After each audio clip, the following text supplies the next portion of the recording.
welcome to another Dragonstorm Studios video. Today, we take another break from portraiture to explore yet another skill from our artist toolbox, and that is dynamic action. Most of my portraits are static or just glorified poses.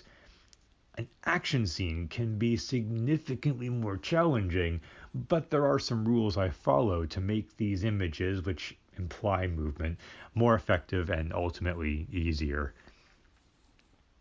Whereas the likeness of a person is copied from real life, in a dynamic scene, I find that exaggeration is key.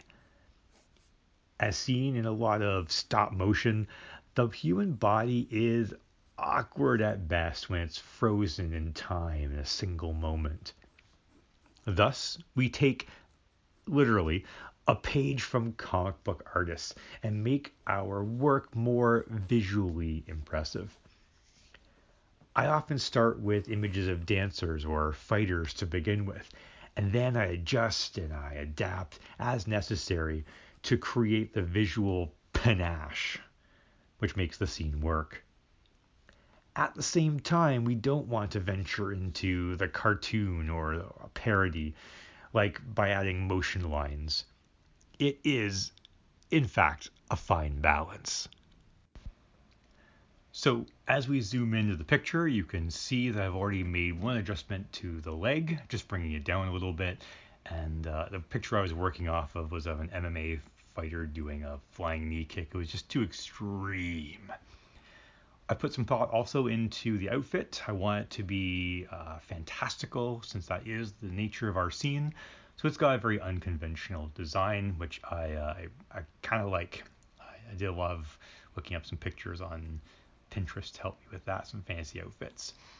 I'm thinking about all sorts of details, such as little buckles and the parts of the shoulder jerkin there. And at this point, we're just going to add some dark to the picture. So I've got a B pencil here. I'm just darkening up some areas. I love the difference that darkness makes to the picture, as we can see through the jump cut here. When it comes to our beastie on the right, I wanted something which was scary and supernatural, but also something which would pose a more of a threat than you'd normally see. So zombie skeletons, they've been seen before, but having a giant one is just very imposing, and I like the way it's turning out. I looked up lots of pictures for references, things like texture of leather gloves, the anatomy of a skeleton. So for the ribs, for example, here, the chainmail, which is kind of deteriorating, and even the skull itself, some of the detail in there.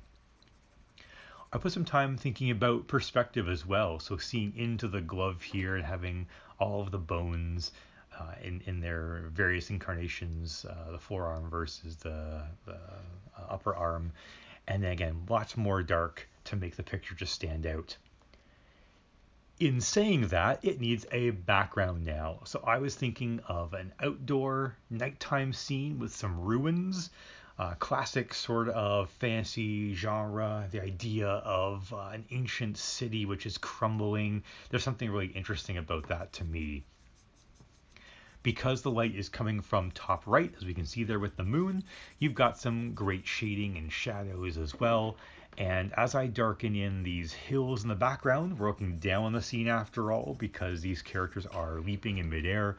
You've got darkish mountains in the background, medium dark in the midground, and then we're going to add some actual detail in the foreground, so you can see how that picture has come together.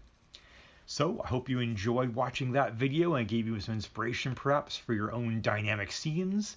Hope you have a fantastic day, everyone. Bye-bye.